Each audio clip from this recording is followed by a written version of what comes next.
आम चेतावनी दौचु शिक्षा मंत्री की गंड महाशय को, शिक्षा सचिव को चेतावनी दौचु, माननीय मुख्यमंत्री की चेतावनी दौचु, तुरंत डेडलाइन घोषणा करतु आम पिला केबे त्रुटि मुक्त बही देवे।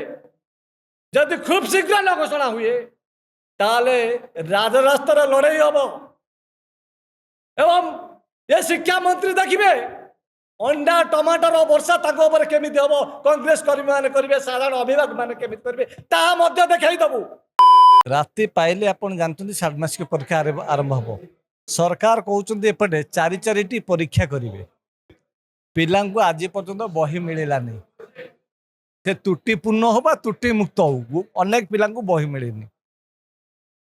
से समय पिला कौन पढ़ी कौन मूल्यांकन परीक्षा देवे कौन मूल्यांकन हम ये सचिव हूँ बा मंत्री हूँ बा मुख्यमंत्री हूँ चंपे नौल भाया खाली कहते आम खूब शीघ्र घोषणा करूँ, खूब शीघ्र दबू।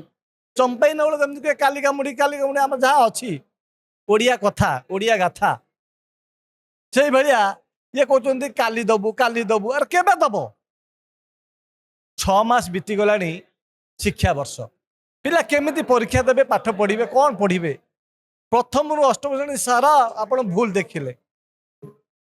ये प्रथम रु अष्टम श्रेणी कथा नुह, ये प्रथम रु अष्टम श्रेणी 8टा पीढ़ीर कथा, ये 50 रु 55 लक्षर पिलांकर भविष्यतर कथा। आम पिला माने पाठ कौन पढ़े, आपण भी पाठ पढ़ी आमे भी पाठ पढ़ीचे।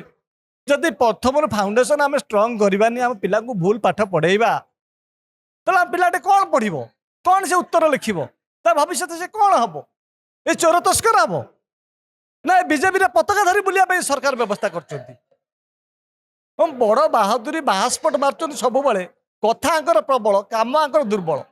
ये डिजिटल शिक्षा ओडिशा मुहा कर डिजिटल शिक्षा व्यवस्था कौटे 1 नंबर ये कर सारा देश में डिंडमा पिटुंट।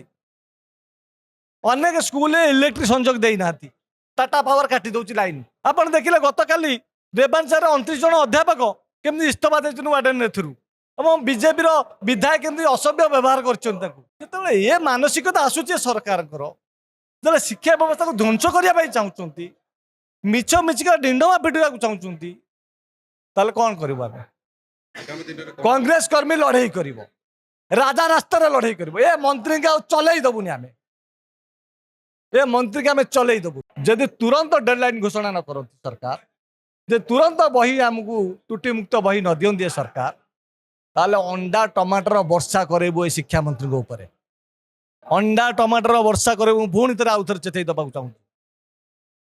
आम आम पिला भविष्य नष्ट करने को दबु नहीं। ये ओडियार स्वाभिमान कथा ओडिया स्वाभिमान को नष्ट करने को आम दबुनि। कांग्रेस कर्मी प्राण पर्यंत ये लड़ाई जारी रखिबो।